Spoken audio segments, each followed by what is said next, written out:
Hey everybody, welcome to week 7. That's almost unbelievable. Um, no breaks for Thanksgiving, as you know, according to the academic calendar, so we just go right straight through. And this week is on distribution center management. And next week, which is week 8, and then the final online class review is on order management and customer service. So just want to make sure everybody saw the announcement regarding the final, which is actually your week 8 case, if you will. The uh, general outline is available to you in that announcement. It's also available in the let's see, it's not available in the class yet, so you won't be able to see it. But if you look at the announcement, that basically is what it says. So it's on Amazon versus Walmart. It's asking you to do a SWOT analysis on Amazon versus Walmart. Basically, just kind of compare the two. And the biggest question is, are they really in competition with each other? Are they really trying to outdo each other? And if you think that's true, then why? If you don't think that's true, that's fine as well. So it's why or why not. I would strongly encourage you to look at beyond what is beyond what's happening in the United States. Look at what's happening in the United States, but look at their overall strategies. Look at how Amazon uses web services to finance what they do in logistics. How does Walmart do it? Walmart just put out their Q3 earnings. They talk about e-commerce a lot and the fact that their um, earnings per share were reduced by their e-commerce spend. Well, what e-commerce spend are we talking about? So we know that Walmart bought JD.com in China. What does that do? Walmart's got 400 stores in China. Amazon is teamed up with somebody over there or trying to go their own way. I don't remember which one it is. So what does that mean? Again, don't I think you have to look at it from a worldwide perspective, particularly as it pertains to Amazon, which is more worldwide than Walmart is. But Walmart's in India, Amazon's trying to get into India. I mean, what does that look like? So I'm just saying, don't overlook that as part of your SWOT analysis. They use different tools to do different things. Walmart, for example, as you may or may not know, it gets 50% of its store earnings from its grocery side. So while Amazon uses web services to subsidize its fulfillment side, Walmart uses grocery stores to do something similar. Both of them have a strategy for grocery stores. Amazon wants to get into the online delivery of grocery, and Walmart is already into drive-through grocery pickups, both of which are fairly innovative. So there's a lot of activity here. I would encourage you to just kind of take a look at what's going on. And I think you'll be quite surprised by the breadth of strategies that are involved. And again, look at the international side as well. Um, and I think you'll see some fairly stark differences in go-to-market strategies there, compare as part of the overall content of your paper. I think you'll see some very interesting things. So make sure you look at their financial results. I mean, Q3 for Amazon was absolutely slashed by the freight spend. So that's part of their strategy. It's part of Amazon's strategy is obviously these micro logistics centers, which we're going to talk about this week, and the cost it takes for that last mile is very high.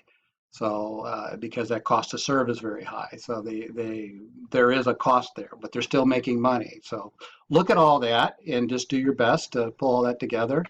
And I'll look forward to reading it. So again, this week is on distribution center management. A lot of some of you I know are managing these type of operations right now. So there's some of this maybe a little bit old hat to you. But we're going to go through it anyway because it's one of the is one of the 8 pillars in the CSCMP certification program. And we're going to talk a little bit about distribution center management at a high level. Then we're going to talk about e-commerce, and then we're going to talk about the fulfillment strategies that are being used today um, that are so radically different than what we used to do. So we've got 3 mini lectures this week. They're not going to be, if I keep my mouth shut, we'll be through these in a lot less than some of the others we've done. So let's get on with it, because we're already 5 minutes into this one. Okay, so this is from CSCMP, actually, which the source is the Federal Reserve Bank of St. Louis. This is 2015 data. Actually, it's 2014 data in the 2015 report. And you can see the warehousing, which includes all different types of warehousing, not just retail warehousing, is $143 billion of our 1.4 or $1.5 trillion spend that we have in the logistics arena for 2014, and it's a little higher in 2015. It went up about 3%. In terms of total cost. The thing that's holding this down, of course, the carrying cost is being held down by the interest rate, so it's not being held down by here. So we'll talk a little bit about some of the threats as it pertains to warehousing in this lecture. So let's do kind of a quick SWOT. Those of you who are not familiar with SWOT, normally it's strength. This is what it is. This is what you're looking for. There are very traditional outlines regarding SWOT analysis. You're not necessarily tied to it, but this is what you're looking for right here. This is what you want to address. So let's just I just want to point out a couple of these. I'm not going to go through all of it. One thing is the strength here is that the warehouse management systems, or WMS systems, have evolved from big 7-figure implementations to being available in the cloud and everything in between. So the constraint of saying we can't afford WMS systems is been somewhat taken away just because of the variety of ways you can look at it. So if you haven't looked at WMS, I would encourage you to do so, because this gets right at the heart of what we've been talking about for the last 7 weeks, which is visibility and visibility and accuracy. So WMS systems bring an extraordinary amount of accuracy to your warehousing solution. I can personally attest to that, having done this about 8 different times. So the accuracy rates that take place, which all starts at receiving, which I'll defer on that until we get to that, but everything starts at receiving. And so warehouse management systems are tremendous enablers of getting you real-time visibility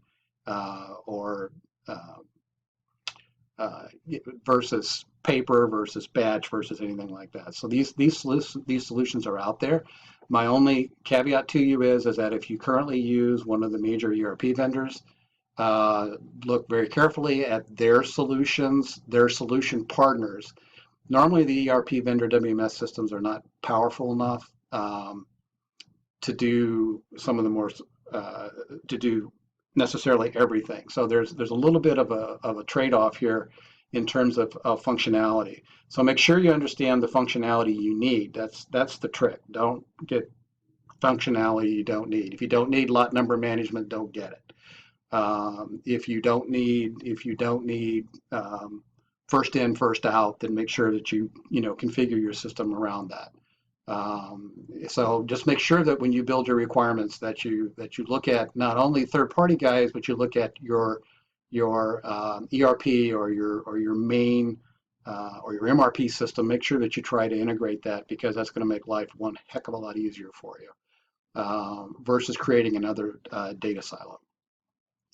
Okay, so what we're looking at here is that because of e-commerce to a great extent, the market itself is very tight for warehouse space right now, and particularly in certain size ranges, and we'll see that in just a little bit, but occupancy rates have been increasing. They're continuing to increase, and availability is limited. Later on in this presentation, I'll show you where this occupancy is taking place. I don't think you're going to be surprised, because it's all tied back to demand, isn't it? So if it's all tied back to, we want to be able to service the majority of the demand with the fewest number of facilities. So guess what? Everybody's going to the same places. And some of these locations have kept up, and some of them have not. Nevada is a classic example of one that's not kept up. So again, this is a little bit about that I want to look at. I want to talk about, and then we talk here about safety and security. This will get us somewhat into the third party discussion, which is also part of our week here. On the weakness side, and the fact is that manufacturers are still just a little unsure, not about omni-channel. They're unsure about how to manage it and how to organize for it and how to compete against other sellers who have more robust solutions. So there's still a lot of demand out there that's basically unsatisfied. And as people are going through this cycle, particularly where we're looking at, another 20% or so increase in e-commerce sales, they're they're going to be dealing with this. But right now, this is still kind of a weakness because do you commit? When do you commit? How do you commit? If your company is not sure, particularly about omni-channel. Now, omni-channel is much bigger than just retail, just so you know.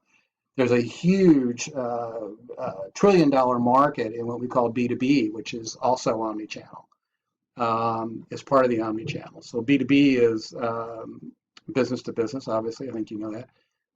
But there is a huge market in this, and how you want to deal with that in an omni-channel environment is equally important. So it's not just limited to retail. We're talking about an omni-channel.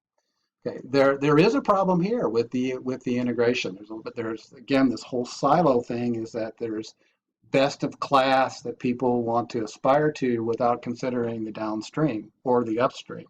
And we've talked a lot about that in terms of visibility. And so when you do this, make sure that you have the ability to connect, and that you have the ability to share information upstream and downstream with your partners.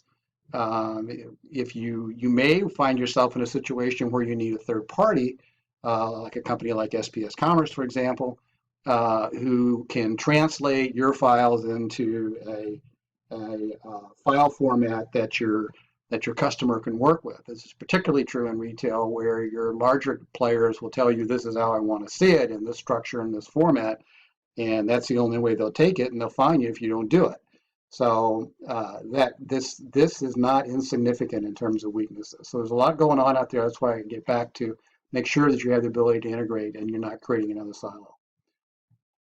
Okay, the opportunity is that this side of the business is rising dramatically.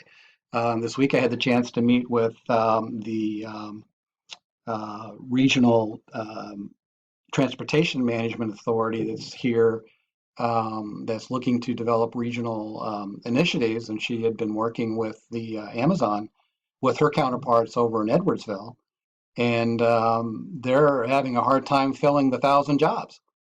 So anybody looking, you might want to let anybody you know that Amazon is absolutely hiring over in Edwardsville for what they need to do. And so again, this is a growing area, and people are laying off people in the brick and mortar and putting them into this area right here. And that's exactly what we're seeing.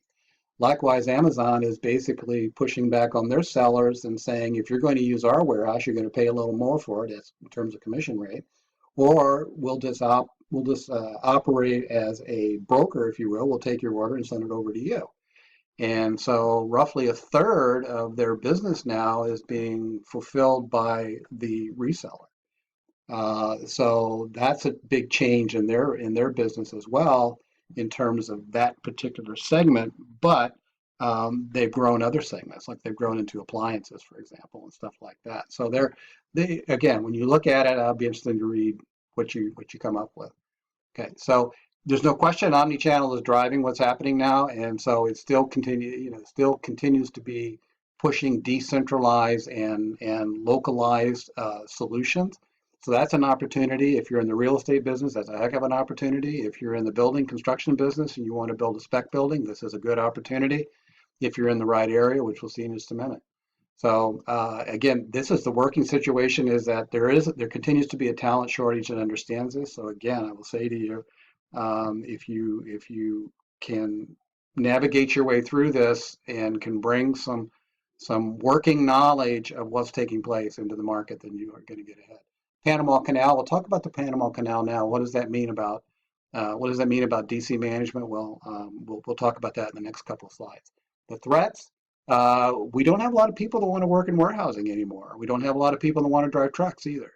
So there is, and these jobs are not the same jobs that they used to be years ago, when they're kind of more or less unskilled. They're not really unskilled anymore. I mean, you're dealing with RF and automatic identification tools. You're dealing with, if you go to Amazon, you're going to be working side by side with a robot.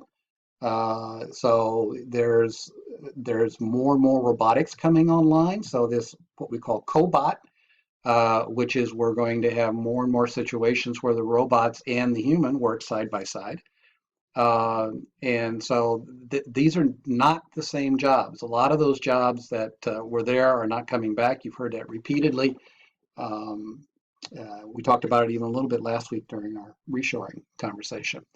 And again, it's a threat, because if you don't have it, that is, if you don't have this visibility, you're not going to be successful in omni-channel, which means you may have a risk about your overall business model. And again, we talk about the Panama Canal again here too, and what that means. But this is what does it mean for storage, and what does it mean for warehousing? So let's address the Panama Canal. Okay, so here's the issue on the Panama Canal. The Panama Canal was widened earlier this year, in April of this year, and the first ship sailed through in July. So what they're projecting here is that what went into the West Coast will slowly start to migrate over to the East Coast.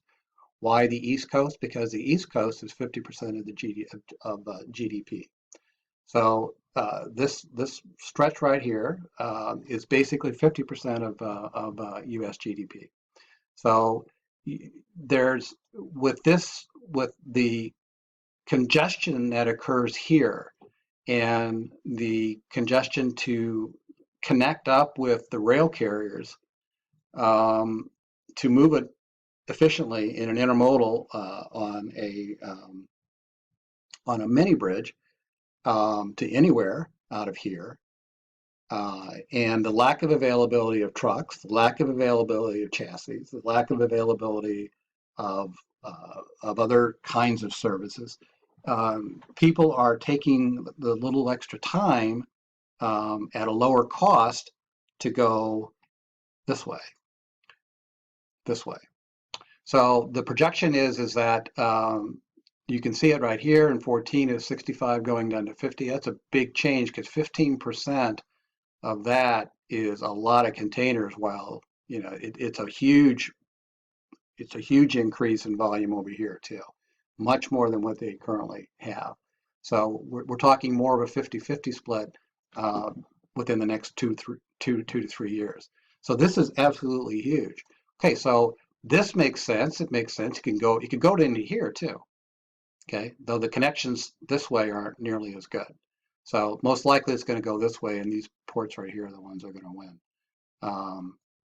win. So this is the battle. But what's the other battle? The other battle is right here, which is you can come to here, and this is what we call, if you remember, it's what we call a micro bridge. So the micro bridge is you go from a port on rail to an inland port. You don't go to the far coast, which is the mini bridge. Okay, so this is what's up for grabs, is this 15% of GDP right here. And how do you service that? Here are the ports. How do you service that? So this kind of becomes the issue. Are we seeing this already? Not quite in the same levels that we thought. This is a little bit of a screwy deal because of the Korean bankruptcy of Hanjin Line.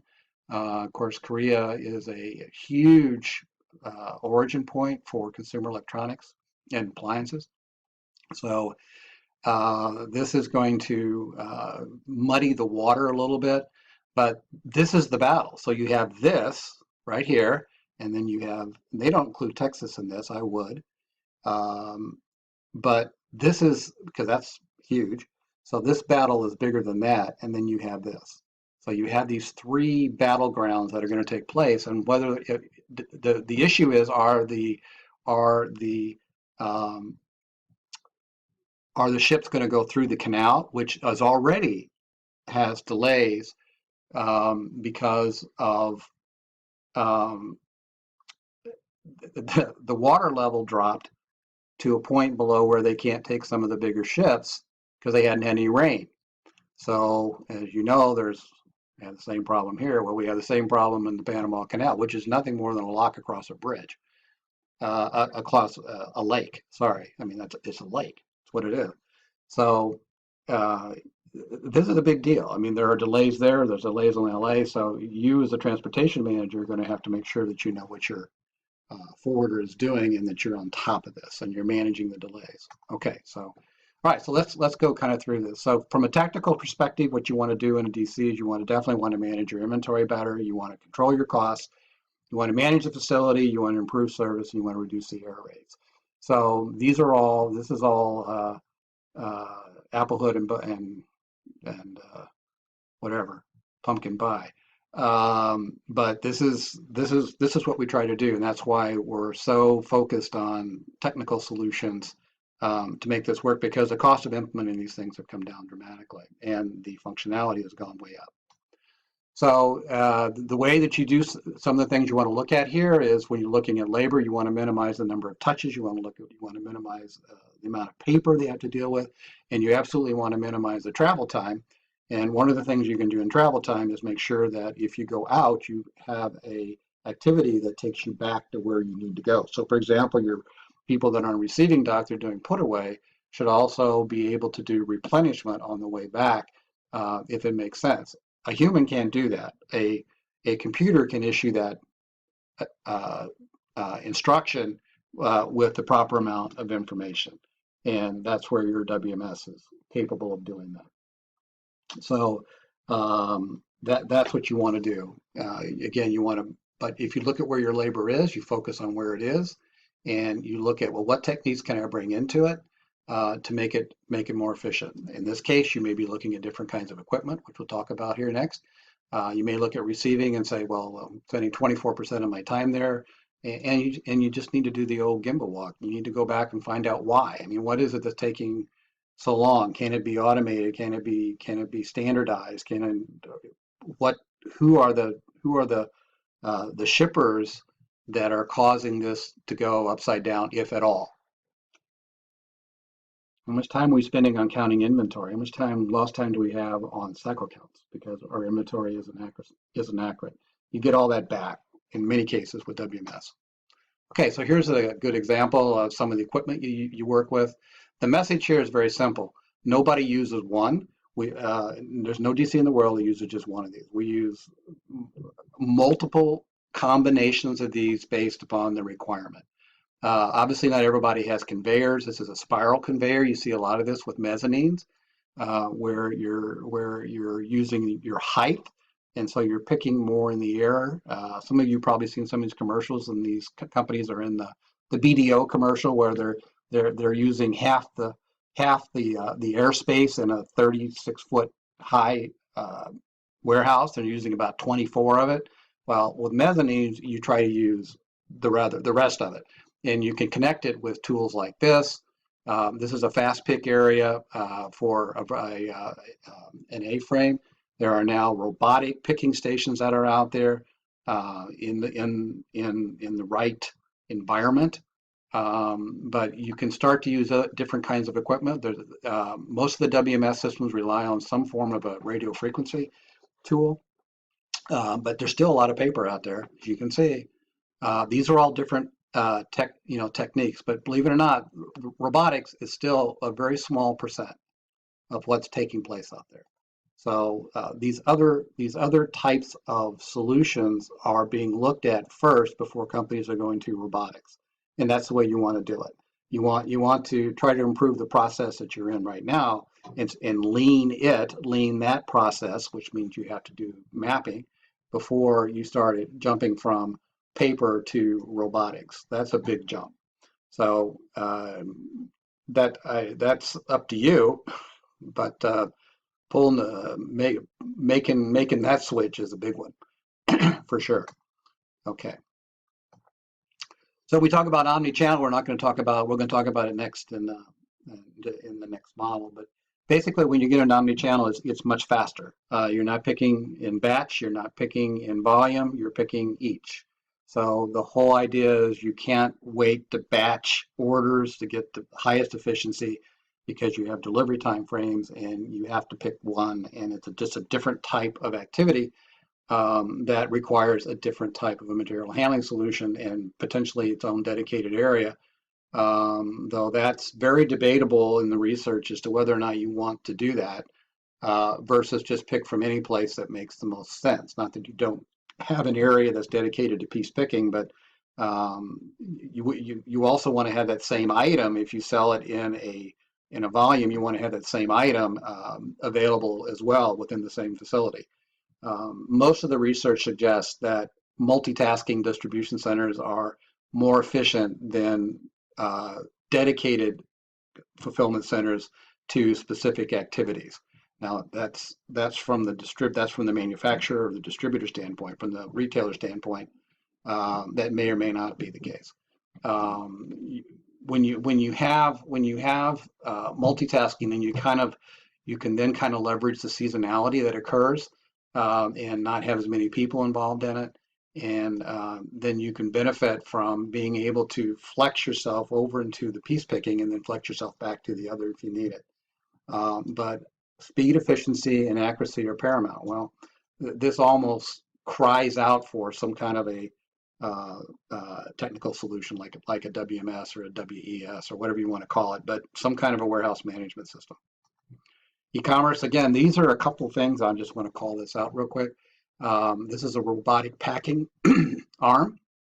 So yes, we can do automatic robotic packing in certain environments. This is on-demand packaging. I actually looked at this in April in Atlanta and strongly recommended this for the e-commerce activity I had in the company I was with at that time. This basically, you don't have any boxes. The unit, the actual, see if I can get this. I'll move me here. Okay, this is called, this is a Cubiscan, which connects into this. So you put the product, the actual product not in a carton. You put the product in this thing and it actually comes back and signals to this, it's connected to this. And then it goes down the roller and they actually produce a box to the size of this product. And that's what this does. So this automatically produces the box given the dimensions that are here. So we talked about dimensional freight last week. So we're tightening up the carton. This carton can be of various strengths. There's several people that do it. One's called on-demand boxing, another one's called pack size, which is kind of the market leader. But there's more and more of this going on right now. This is a fantastic e-commerce type solution. The other unit that goes on here is a dunnage, is a dunnage machine. So it actually knows, since everything's automatic, it knows the weight of the unit. So it knows the size of the box. It's going to put an appropriate amount of dunnage. That dunnage is going to be not peanuts. It's going to be corrugated cubes, which are extremely protective of the product, and will automatically fill it. It'll fill the bottom. You put the product in with your arm, and then it fills it the other way, and you have a carton sealer on the other side. The whole thing can absolutely be an integrated packing line, and so this is something that people are talking about. They're actually these are certainly in operation. Cubiscan's been around a long time. This kind of a device. There's multiple different vendors of this, but that's basically what it is.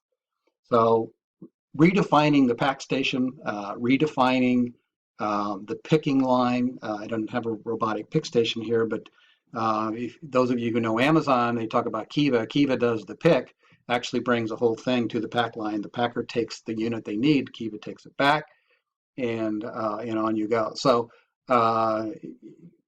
that's the cobot side of it. So, but again, this is automating even now, even automating another step further. Very, very interesting and intriguing. Not good for employment, however. All right. So the other thing that's happening here is, we'll put this over here. I think I'll put it up here. Is again, the requirement to drive visibility down to the granular level. There's multiple channels that are here. So here's what I was talking about is how do you want to set it up? Currently, what we're being told is multitasking DCs or multi-channel DCs have basically separate zone and processes for each channel. There's a trade-off to that. You have to look at it. You have to decide that. Then there's also, but they're looking towards more common zones are used for multiple channels. So this gets back to what I said before, which is, do you only have one pick face for a SKU, and whether it's piece pick or volume pick, do you want to how do you want to direct your order filler?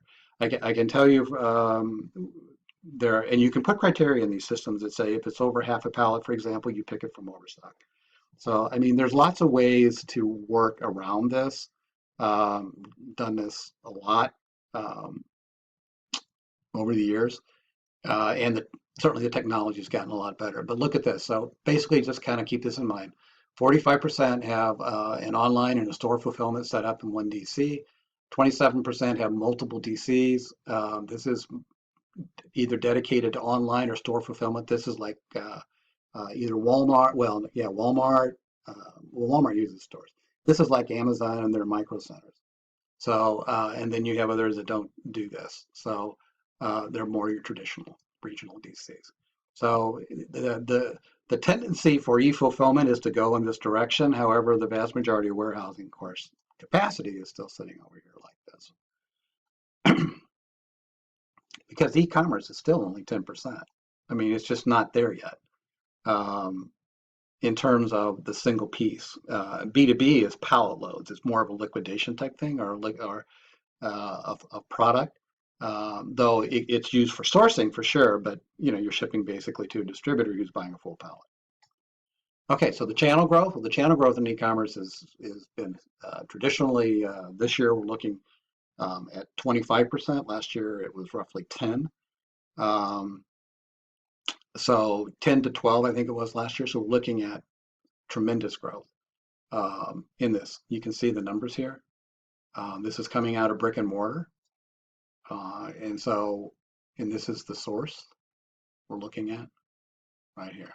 So this gives you an idea of what's going on in this marketplace and why from a distribution management perspective, if you're in this business, you have to look at it entirely differently than you do looking at a distributor-based business um, or a supplier-based business. Okay, so sources used, order fulfillment scheduled. So this is all very fast. This basically just confirms all that. So the point is relates to DC management is that the need to have that flexibility to release these orders in waves versus in batches. So you're constantly sending these out. So you have to maximize your space. You have to minimize the travel, and you have to integrate, really pick and pack, and then be very close to your carrier. Have your carrier drop a trailer for you. Okay, so let's talk about lean. We talked about lean in manufacturing last week. So lean warehousing is all about keeping it simple. It's a 5S concept, which I think everybody knows. And these are not massive employers, so it's employee involvement in anything you do in a change management is extremely important. And the Gemba walks, you find out a lot by walking. That's always the first thing I did when I went into any place. Was make sure I walked around, talk to the people on the floor, uh, find out what's going on, what's not about the management, but just find out, how their job is, what their process is, and so forth. And we spoke about this. That's why you have 1% robotics, because you need to eliminate before you automate. So this is the learn to walk before you learn to run thing, and this is still true. Take a look at your process. You don't need to leapfrog into Kiva robots or KUKA robots from a paper process. There's a lot you can do to gain experience with some of these technologies before you make that kind of capital investment. And it all comes from understanding this. So the whole idea of mapping what you're doing and even doing time studies on it, engineering studies on how many steps are in the process and how you can lean it out. So lean that applies to manufacturing aligns very much here. Cross-docking is a technique where you don't take it into stock. You're aware that the product needs to move out directly, so you just move it directly to a shipping line. Metrics. I'm not going to read these, but these you probably all know. But this is the one you need to stay focused on is safety. Everything you need to do in a warehouse is built around safety. It has to be a safe place to work, or else nobody will work there. And if it's not a safe place to work, you'll have visits from your friends at OSHA who don't take lightly to that. So that's one thing you want to make sure you're doing, that you've invested in this, that you've got your um, uh, personal protective equipment, you have it outlined, you have it available, it's where it's supposed to be. If you deal with, make sure you have non-cut gloves if that's what you're doing, that you have protective glasses, whatever it is, make sure you've got that covered, because one visit from OSHA and your life will be miserable for quite a while, and justifiably so. So that's why you want to do it. That's one way you can get in big trouble corporately if OSHA's on your case. So again, I'm not going to read these. You can look at them. Most of you already know them. A lot of it's got to do with accuracy. So functionality here, we're getting into our 36-minute now, so we'll try to go quick. This is what you should be looking for in warehouse functionality. And all I'm going to say is just pick and choose what applies to you. Make sure you understand what they're asking you to do, and understand that what they're saying is, well, they're not going to automate your function, you're going to automate to their function. And that's really how it works. So you want things that are directed. The way they're directed, whether it's put away or replenishment or pick orders or whatever it is based upon a whole complicated series of setups that you'll do with your service provider. This is not something you can do internally. You do need to go outside for this. And again, make sure that you can fully integrate it. So the benefits are enormous. Just taking an inventory in this environment, you can do it in hours instead of days. Because your auditors, once you can prove that you cycle counted all along and have demonstrated, the accuracy of your inventory, you don't need to do anywhere near what we used to do in inventory. So that this is all part of it. Again, these are things, look at what's important to you. If you need a yard or a dock management program like an Amazon or a Menards or someone who's got a big warehouse, who's got hundreds of trailers waiting to be unloaded at any given time, you need to be able to manage that. Because how you consider that inventory, is it really available or is it not available? That's a decision you have to make. Are you going to change the status from in transit to on site? And make some kind of an exception to pull it in if you need to. Okay, it's all about change. So if you're going to move into one of these systems, it's absolutely about change management, and you do that by getting the buy-in from the people on the floor. We did this by letting them paying overtime actually to work for an hour after work, and let them play with the RF guns, and just kind of, and they loved it. And so we gave them plenty of time to comment on it. We took their recommendations. We modified some of the instructions that we had in there based on the input from the workers. And that's how you get the buy-in you need, because if you've an upset workforce when you make this change and they haven't been properly trained, they haven't been properly bought in, then it's going to be difficult. So this is about layout and space. So we're looking at a whole range of things. And again, these are all things that you can simulate through material handling. Just some techniques some areas you want to look at. You want to look at how they're presently being used. For example, are you storing goods above your receiving doors or your shipping doors? That's space. Most people don't, but you could do it. You can make that usable space if it makes sense. And again, using the height, rather than continuing to spread out, go up, do mezzanines, use racking if you're on the floor, if you're floor stacking, rack it.